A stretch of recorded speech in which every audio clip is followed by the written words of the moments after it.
We saw two double headers being played on Saturday and Sunday. Saturday it was Delhi Capitals was the Rajasthan Royals. That was the first game. The second game was Sunrise Hyderabad and Punjab Kings. And on Sunday, the first game was Chennai Super Kings and Kolkata Knight Riders. And the evening match was Royal Challengers Bangalore and Mumbai Indians. There's some close games that was played in those 2 days, and some very good individual performances that came as well. In the first game, of course, the man of the match was Shreyas Iyer, Delhi Capitals, playing against Rajasthan Royals. Well, if you look at the Delhi Capitals batting lineup, they've got the depth in them and could have gone on to score, 180 or so with their batting lineup, and batting first. All they could manage was just over 150 runs. So it was quite chaseable for Rajasthan Royals, but then they kept losing wickets at regular intervals. I think the credit needs to go to the Delhi Capital bowlers for coming out with a positive intent. I think that was wonderful to watch, and of course it was Avesh Khan and Enric Nokia who led the attack, and Kagiso Rabada, and the spinners as well. It's Ashwin or Akshar Patel bowling superbly well with brilliant economies.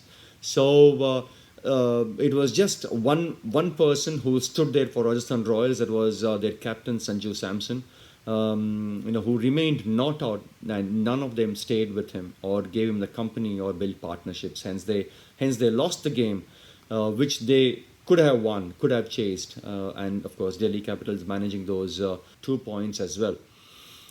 In the second game, of course, it was a low-scoring game. Sunrise Hyderabad and Punjab Kings. Punjab Kings batting first, managed just 125. It was not a great pitch to bat on. It was two pace. There was a bit of tackiness on the pitch. It was stopping and coming. It was not easy to sort of score runs, and then also it was helping the spinners as well.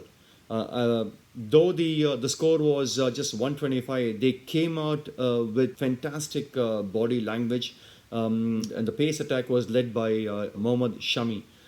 So I think he bowled superbly well again, picking up 2 wickets, and of course Ravi Bishnoi doing the rest of the damage, and picking 3 wickets.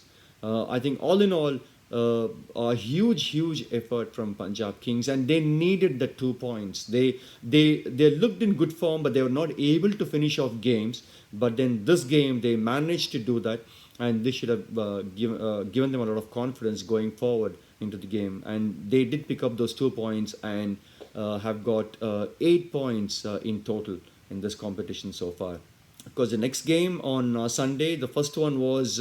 Went down to the wire. Chennai Super Kings and Kolkata Knight Riders. Chennai Super Kings, bowled first, and again it was not a high-scoring game, but it was a challenging total to chase.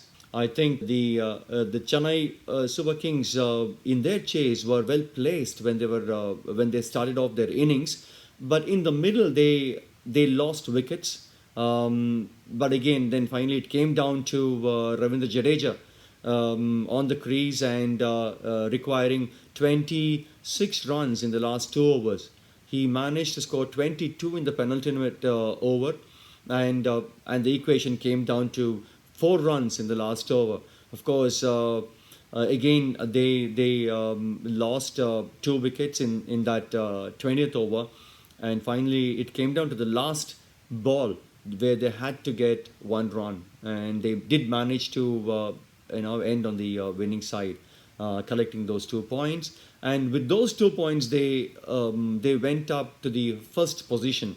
Both Chennai Super Kings and Delhi Capitals are on 16, but because of the better run rate, Chennai Super Kings are at number 1 and Delhi Capitals at number 2.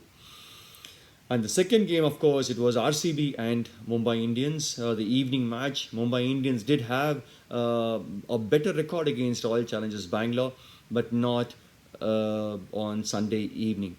batting first, Royal Challengers Bangalore scored 160 runs, 160 odd runs, which is not a big score for the kind of batting lineup that Mumbai Indian possess. But then it was just Rohit Sharma who managed to score a few runs, and none of the other batsmen, Quinton de Kock, Pollard, Ishan Kishan, Surya Kumar Yadav, Hardik Pandya, none of them got off to a start or were able to finish off the game.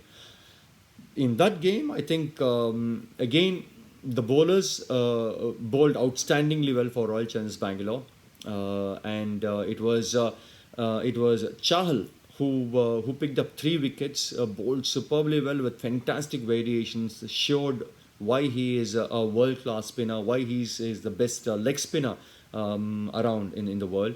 And of course, Harshal Patel carrying on his form being the highest wicket taker so far in the season with the purple cap on his head, picking up 4 wickets, and in that a hat trick as well. The first hat trick in the season in IPL. And if you look at the points table, Chennai Super Kings is on top position, and of course followed by Delhi Capitals. Both of them are with 16 points, and Royal Challengers Bangalore on 12 points, and the remaining 4 teams.